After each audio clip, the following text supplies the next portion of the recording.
The last thing I saw before the dark closed in was my brother's brake lights. 2 red smears bleeding into white. Retreating. Shrinking. Gone. And I want to be specific about what happened in the 23 seconds before those lights disappeared, because that number, 23 seconds, is the only reason I'm still here to tell you any of this. He knelt beside me. He pressed 2 fingers to my neck. He reached into my coat pocket and removed my phone. He stood, walked to my car, took the envelope from the passenger seat, and closed the door. Then he looked directly at me into my eyes, in the snow, in the storm, and he got back into his SUV, and drove away, into a blizzard, while I lay on the shoulder of Highway 26 with 2 cracked ribs and a sedative in my bloodstream that I hadn't chosen to take. My name is Mara Calloway. I'm 35 years old. And before you keep watching, I need to say something to you. If you have a sibling you trust completely, this story is going to feel different to you than it does to people who don't.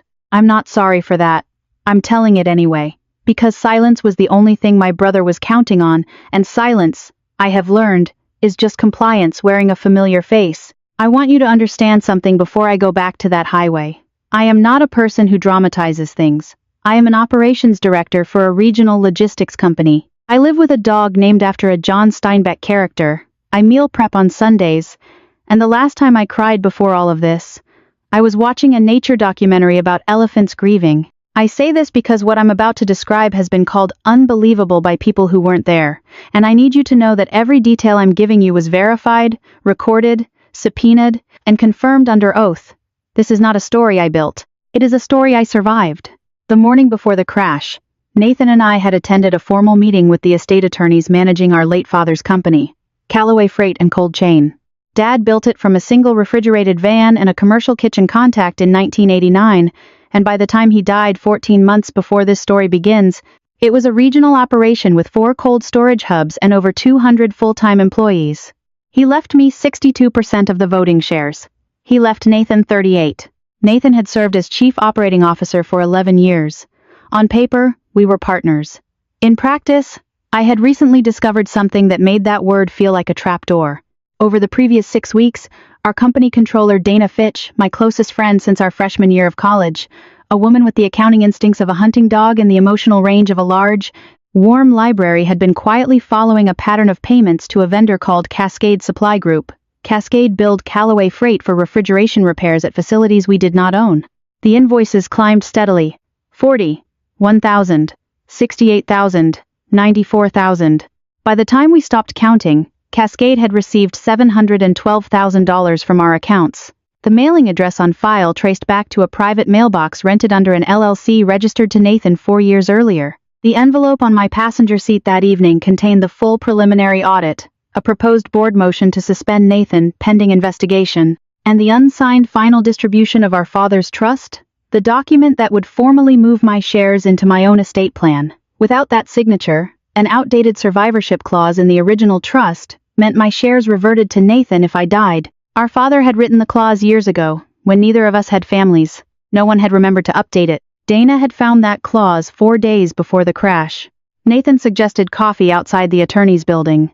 He said the meeting had cleared the air. He used the word celebrate.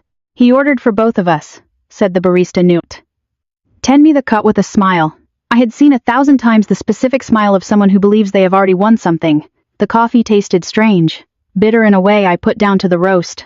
I should have listened to my body instead of my assumption that bitterness meant quality. 10 minutes onto the highway, my hands stopped belonging to me. Not numb, something more specific than that. Heavy.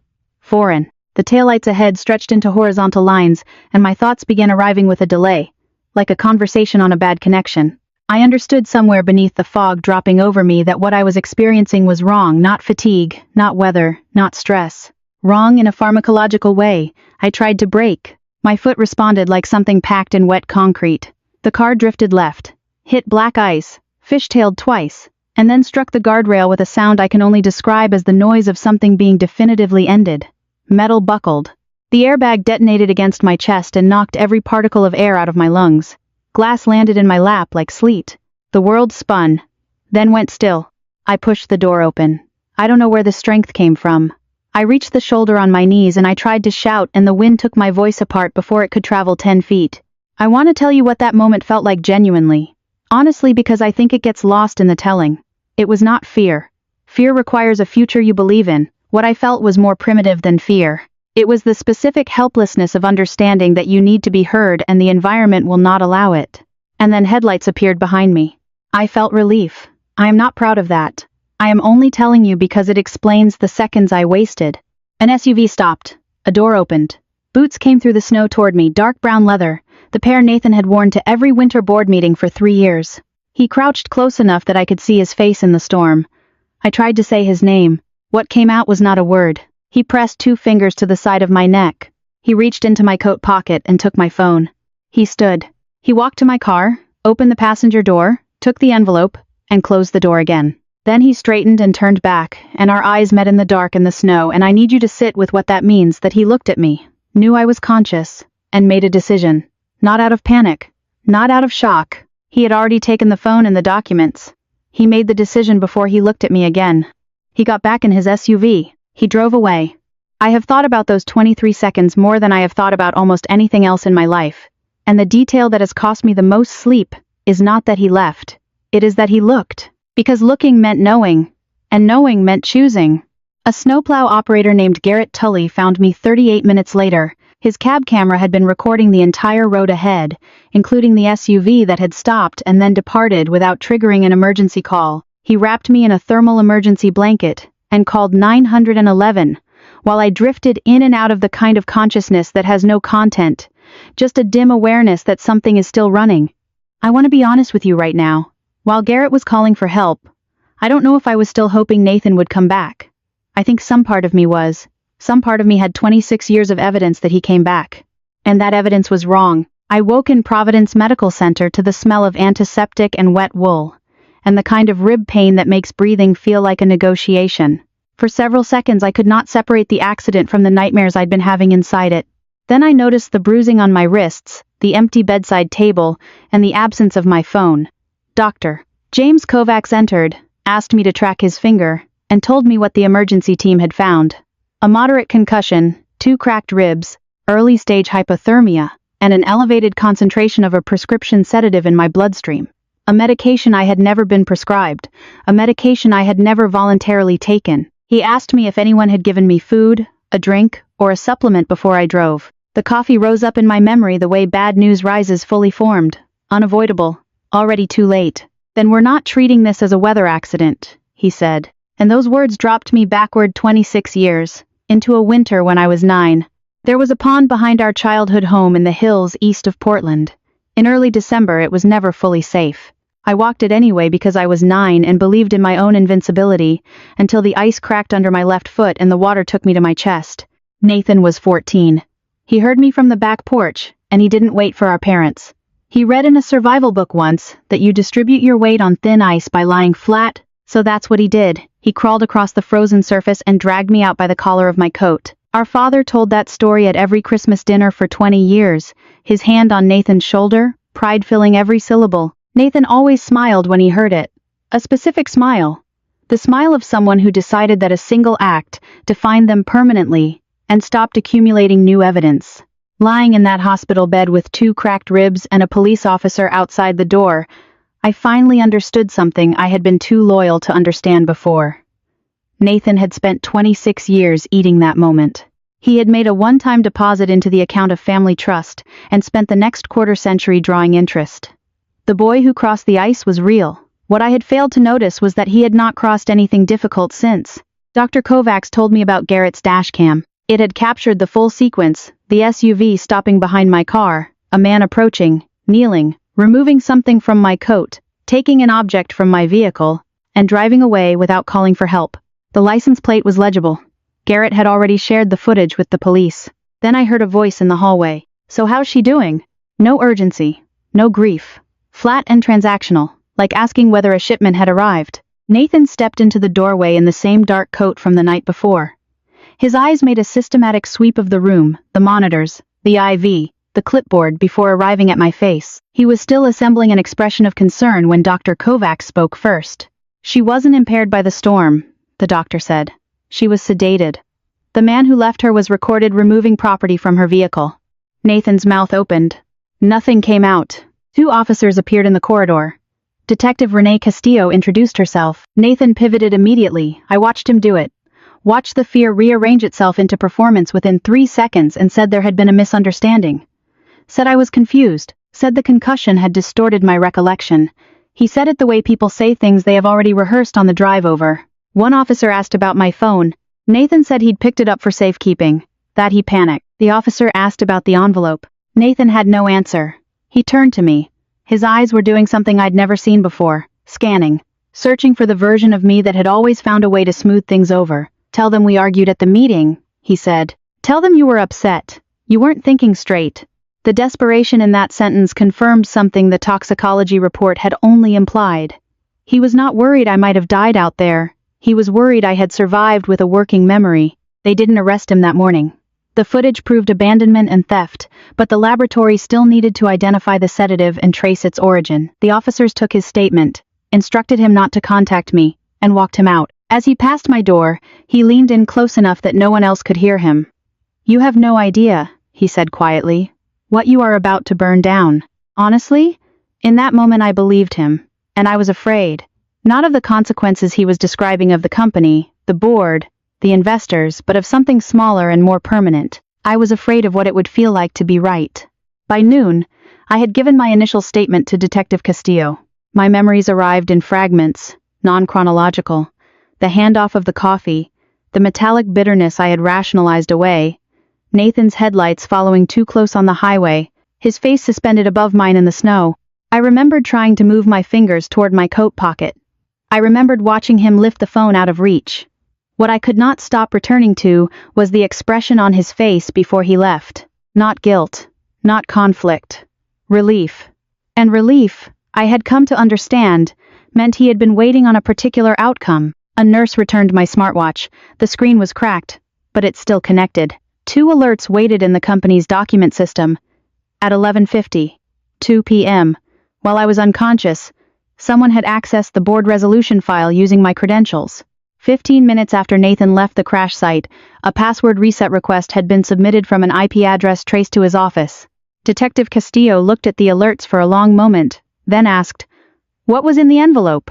I explained it all: the voting structure, Cascade Supply Group, the survivorship clause, the fact that I had not yet signed the final trust distribution, and that until I did, Nathan inherited my shares if I died. She stopped writing. "So if you had died on that highway, he would have controlled the company." I said it aloud, and it sounded like something that happened to other people. I understood, in that moment, why people who have never experienced this kind of specific betrayal often dismiss it, because you cannot hold the full weight of it and still function. So your mind keeps putting it down, and you have to keep picking it back up. 2 hours later, Nathan violated the contact restriction. He told hospital security I had requested business documents. He arrived with flowers and a leather folder containing 3 items: a temporary medical power of attorney, a voting proxy for Monday's board meeting, and a written statement declaring I had taken the sedative voluntarily before driving. My signature line was flagged with a yellow tab. He told me signing was the reasonable thing, that investors would panic, that hundreds of employees needed stability, that he only wanted to protect both of us from embarrassment. I let him talk. I kept my expression soft and my breathing slow, and my right hand flat on the mattress, 3 inches from the emergency call button. I let him believe the concussion had taken more than it had. It was the most difficult performance of my life, and I am aware of the irony that in order to catch my brother pretending to care about me, I had to pretend to believe him. "Did you put something in my coffee?" I asked. The silence that followed lasted exactly long enough to be its own answer. Then he smiled and said my memory was playing tricks. He said that was what happened after head injuries. He said the board couldn't afford confusion right now. "I remember it tasting wrong," I said. "I remember you watching me drink it." His fingers tightened on the folder. "Be very careful, Mara. Juries don't look kindly at accusers who change their story." I looked down at the proxy. Was I supposed to fall asleep before I reached the highway? His face hardened. He leaned forward and brought his voice below the room's ambient noise. "You were supposed to get home and miss 1 meeting. That was it. Then you started driving like you had something to prove, and it went sideways." He had not denied the coffee. He had objected to my driving. Under the blanket, I pressed record on my cracked smartwatch screen. He kept talking. He said the company would be destroyed without him, that employees would lose their livelihoods, that I had walked into every boardroom holding 62% of the votes and acted as though that made me wiser than the person who had actually been running operations. That 15 years of work was worth more than an inheritance I hadn't earned. You left me in the snow, I said. I thought you were gone. And when you realized I wasn't? A long pause. By then, he said carefully, the calculus had already shifted. I want to stop here and say this plainly, because I think it is the most important thing in this entire story. He did not say he panicked. He did not say he was afraid or overwhelmed or in shock. He said the calculus shifted. He used the word calculus. He thought of me as a variable in a problem he was solving, and in the snow, on his timeline, leaving me was the solution that worked. That is not a monster from a horror film. That is a person who practiced seeing other people as instruments for long enough that the habit became invisible to him. I pushed the proxy toward him. He leaned forward as I reached for the pen. I wrote 2 words across the signature line. Not today. Dana stepped from behind the divider at the back of the room, where she'd been waiting with a second recording device. Priya Mehta, the forensic accountant we'd brought in 48 hours earlier, opened the corridor door. Detective Castillo and her partner entered behind her. Nathan's expression didn't collapse. It simply emptied. You recorded this, he said. Not a question. You did most of the work, I told him. He was placed in handcuffs on charges of aggravated assault, reckless endangerment, theft, evidence tampering, and multiple counts of financial fraud. As Detective Castillo walked him past my door, he twisted toward me one final time. He said the company would collapse. He said I would regret this. He said I had no idea what I was destroying. Inside the folder he had left behind, Detective Castillo found something Nathan had not intended to leave, a draft transfer agreement selling my voting shares to a firm called Meridian Asset Recovery for $1. He had pledged his anticipated control of Callaway Freight against a personal loan. His deadline to deliver my shares was 10 days out. The blizzard had not created his decision. It had handed him a date. I won't walk you through every day of the 11 months that followed, but I'll tell you what mattered. Garrett's dashboard footage showed Nathan beside me for 23 seconds, long enough to confirm I was breathing, take my phone, and remove the audit envelope before he drove away. A prescription bottle found beneath his driver's seat matched the sedative in my blood, with several tablets missing. Cascade Supply Group had received $712,000 from Callaway accounts.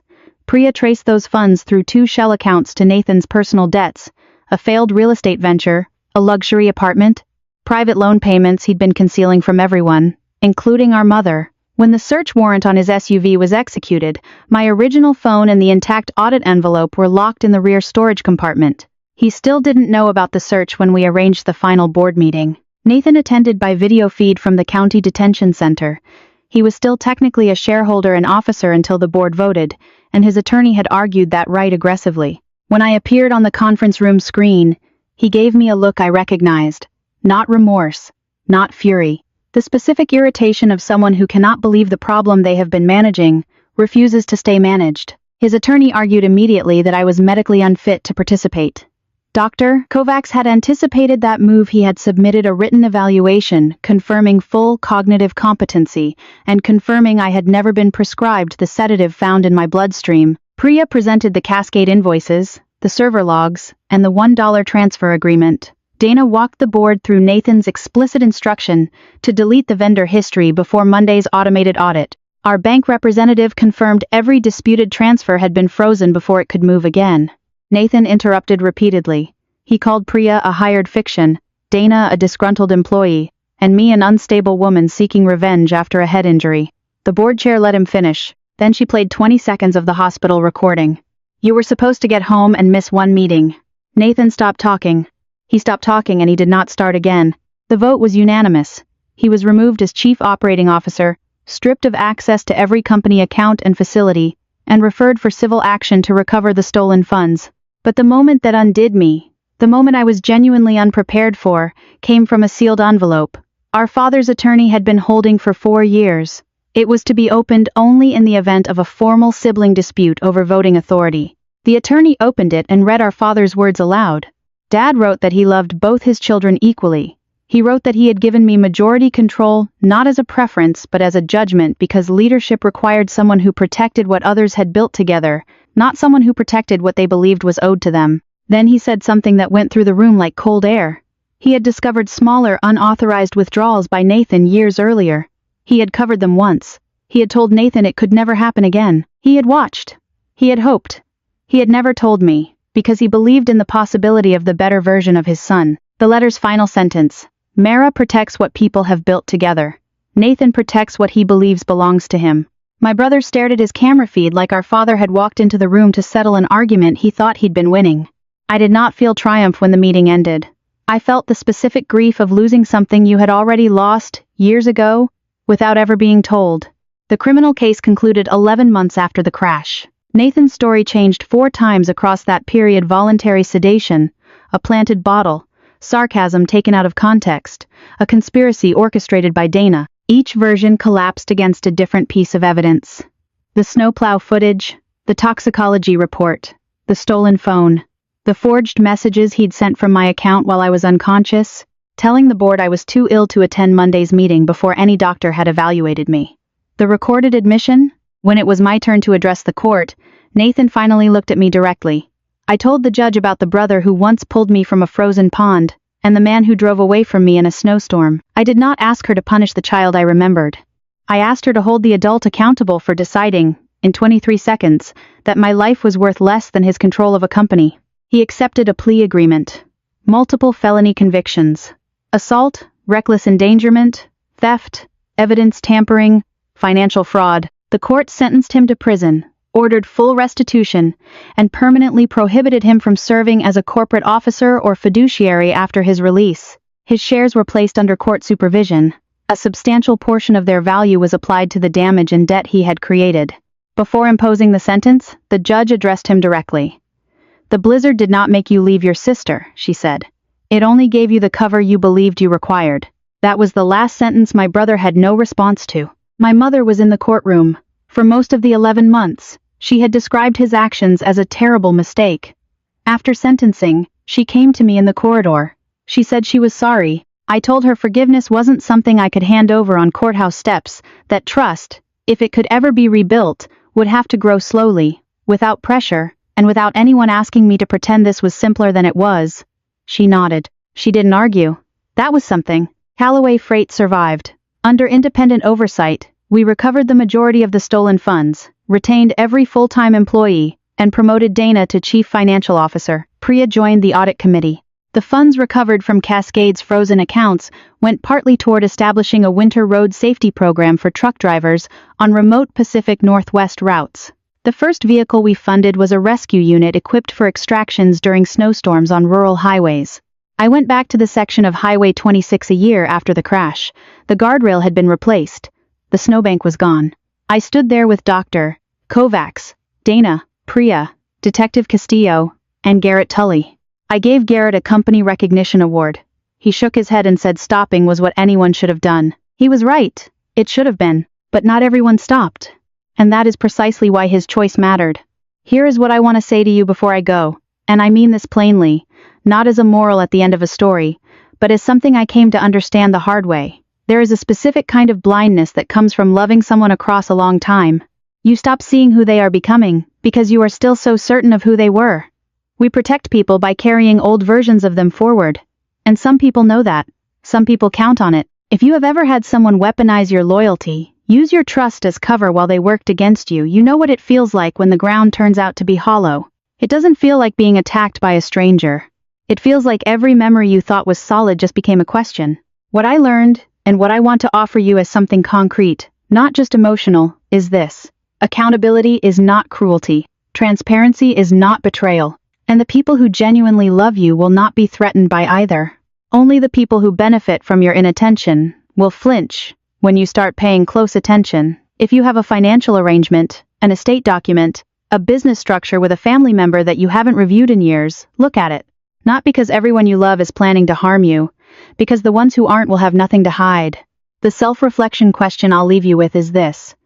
Is there someone in your life you are protecting from a truth they already know? And is that protection costing you something you haven't named yet? Now, I want to hear from you genuinely, not as a formality. If this had been your brother, what would you have done? Drop a 1 inch the comments if you would have confronted him the moment you woke up. Drop a 2 if you would have waited, the way I did, until every piece of evidence was locked in place. Drop a 3 if you honestly don't know, because this kind of thing breaks the categories we thought were solid. I want to see where people land on that. And tell me where you're watching from. What time is it there? What's the weather outside your window right now? Because I think about how many people, in how many places, are sitting with a version of this story that belongs to them and haven't yet decided what to do with it. If you've stayed this long, you've already told me something about you. You believe the truth is worth the discomfort of staying with it. I think that too. If you want to stay a little longer, there are more stories like this one here, and the people inside them deserve to be heard. Subscribe if it feels right. Not for the numbers. For the reason you came. This is a fictional story inspired by real emotional experiences, fully rewritten and reimagined in Portland, Oregon, to create original content. Any resemblance to real people or events is coincidental.